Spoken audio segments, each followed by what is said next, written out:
경찰이 1억 원 공천 헌금 의혹이 있는 무소속 강선우 의원을 상대로 통신영장을 발부받아 과거 통신 내역을 분석하고 있습니다. 강 의원의 휴대전화도 확보했지만 비밀번호를 알려주지 않아서 포렌식의 난항을 겪는 가운데 조만간 금품 제공자로 지목된 김경 서울시 의원도 다시 불러서 조사할 예정입니다. 정현호 기자입니다.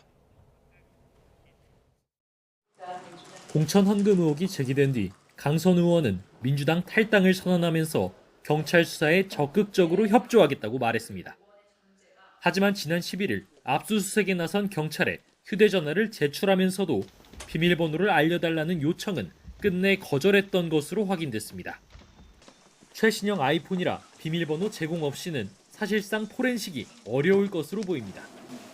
경찰은 방법을 모색하고 있는데 압수수색에 앞서 신청해뒀던 강 의원에 대한 통신영장을 발부받아 통신 내역을 분석하는 것으로 파악됐습니다. 다만 통신사의 기록 보관 기간이 보통 1년밖에 되지 않는다는 게 문제입니다. 1억이 건네진 것으로 의심되는 2022년 당시 강 의원의 통신 내역을 확보하긴 어려울 거라는 분석이 나오는 이유입니다. 결국 경찰로선 자택과 의원 사무실 등 압수수색을 통해 확보한 자료 분석이 중요한 상황으로 보입니다. 이런 가운데 경찰은 금품 제공자로 지목된 김경 서울시 의원도 조만간 다시 불러 조사할 예정입니다. 미국에서 귀국한 뒤 김 시의원이 힘들어해 3시간 반가량만 조사하고 필요한 내용을 다 확인하지 못했기 때문입니다.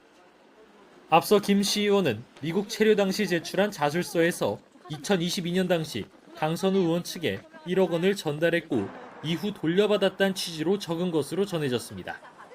전달책으로 지목된 남 씨는 경찰 조사에서 혐의를 부인한 것으로 전해진 가운데 경찰의 강선우 의원 소환 시점에도 관심이 쏠리고 있습니다. YTN 정윤우입니다.